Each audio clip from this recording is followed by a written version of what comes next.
We're now ready to start the coding process. When we start coding, we're going to be switching between our editors and Photoshop quite a bit.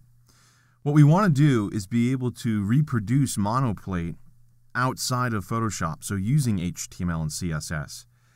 In order for you to do that, you really have to take a look at the design and come up with different sections and isolate those sections so you know exactly what you're going to do when you get into your HTML editor. Now, in the last chapter, we looked at that quite a bit, and if we look in the Layers panel, you can see that I named the layers according to the four major sections. We have the top section, the header section, the page, and the footer. And again, you can turn the visibility of each of those sections off to see what they contain. So top has some links, it has that background gradient, and over on the right-hand side, it has some social icons.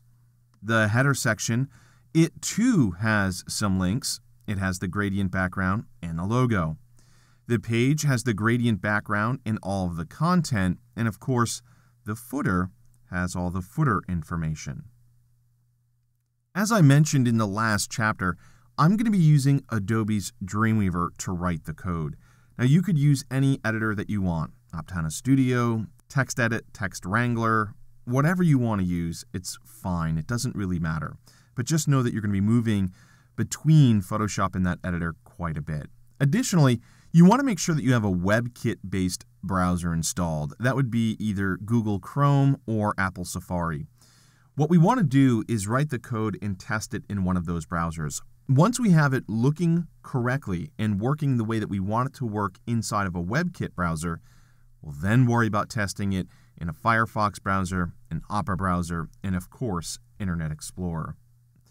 Before we jump in and start writing the code, I do want to point out that we're going to be making use of a framework, and that framework is called F2FW.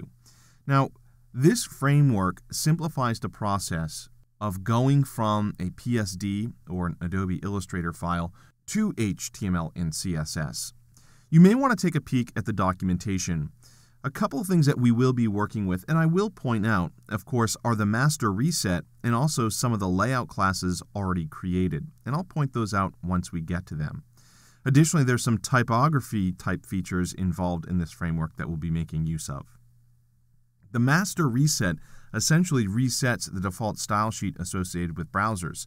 So you have a nice clean slate and you can start writing your own CSS without worrying about competing with default style sheets associated with web browsers.